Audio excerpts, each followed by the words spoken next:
शमूएल भविष्यवक्ता की पहली पुस्तक अध्याय 12। शमूएल भविष्यवक्ता की पहली पुस्तक अध्याय 12। तब शमूएल ने सारे इस्राएलियों से कहा, सुनो, जो कुछ तुमने मुझसे कहा था उसे मानकर मैंने एक राजा तुम्हारे ऊपर ठहराया है। और अब देखो, वह राजा तुम्हारे आगे आगे चलता है। और अब मैं बूढ़ा हूं और मेरे बाल उजले हो गए हैं और मेरे पुत्र तुम्हारे पास है, और मैं लड़कपन से लेकर आज तक तुम्हारे सामने काम कर रहा हूं। मैं उपस्थित हूं, इसलिए तुम यहोवा के सामने और उनके अभिषिक्त के सामने मुझ पर साक्षी दो कि मैंने किसका बैल ले लिया, वह किसका गधा ले लिया, वह किस पर अंधेर किया, वह किसको पीसा, वह किसके हाथ से अपनी आंखें बंद करके घूस लिया। बताओ, और मैं वह तुमको फेर दूंगा। वे बोले, तूने न तो हम पर अंधेर किया, न हमें पीसा, और न किसी के हाथ से कुछ लिया। उसने उनसे कहा, आज के दिन यहोवा तुम्हारा साक्षी है और उसका अभिषिक्त इस बात का साक्षी है कि मेरे यहां कुछ नहीं निकला। वे बोले, हाँ, वह साक्षी है। फिर शमूएल लोगों से कहने लगा, जो मूसा और हारून को ठहराकर तुम्हारे पूर्वजों को मिस्र देश से निकाल लाया, वह यहोवा ही है। इसलिए अब तुम खड़े रहो, और मैं यहोवा के सामने उसके सब धर्म के कामों के विषय में, जिन्हें उसने तुम्हारे साथ और तुम्हारे पूर्वजों के साथ किया है, तुम्हारे साथ विचार करूंगा। याकूब मिस्र में गया और तुम्हारे पूर्वजों ने यहोवा की दोहाई दी। तब यहोवा ने मूसा और हारून को भेजा, और उन्होंने तुम्हारे पूर्वजों को मिस्र से निकाला और इस स्थान में बसाया। फिर जब वे अपने परमेश्वर यहोवा को भूल गए, तब उसने उन्हें हासोर के सेनापति सिसरा और पलिश्तियों और मोवाब के राजा के अधीन कर दिया, और वे उनसे लड़े। तब उन्होंने यहोवा की दोहाई देकर कहा, हमने यहोवा को त्याग कर और बाल देवताओं और अश्तोरे देवियों की उपासना करके महापाप किया है। परंतु अब तू हमको हमारे शत्रुओं के हाथ से छुड़ा, तो हम तेरी उपासना करेंगे।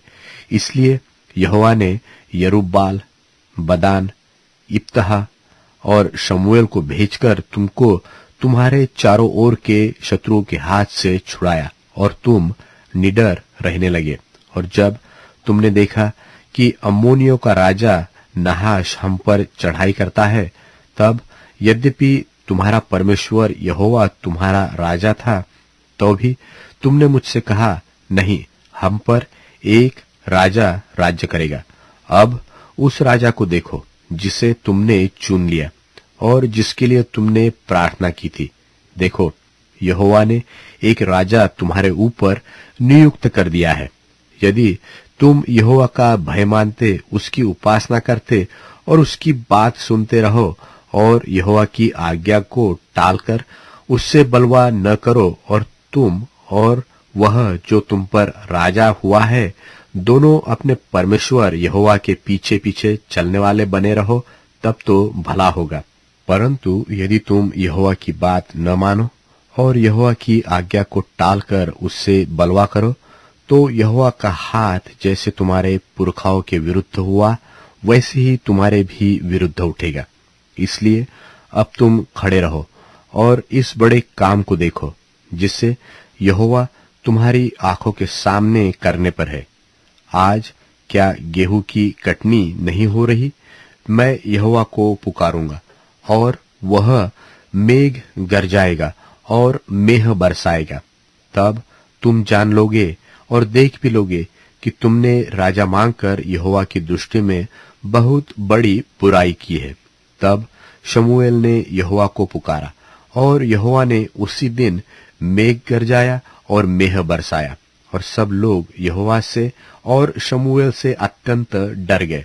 और सब लोगों ने शमूएल से कहा, अपने दासों के निमित्त अपने परमेश्वर यहोवा से प्रार्थना कर कि हम मर न जाए, क्योंकि हमने अपने सारे पापों से बढ़कर यह बुराई की है कि राजा मांगा है।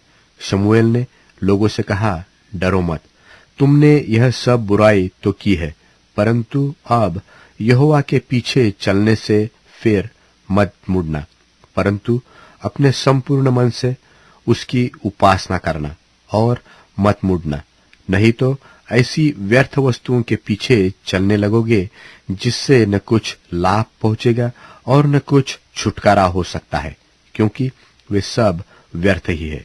यहोवा तो अपने बड़े नाम के कारण अपनी प्रजा को न तजेगा, क्योंकि यहोवा ने तुम्हें अपनी ही इच्छा से अपनी प्रजा बनाया है। फिर यह मुझसे दूर हो कि मैं तुम्हारे लिए प्रार्थना करना छोड़कर यहोवा के विरुद्ध पापी ठहरूं।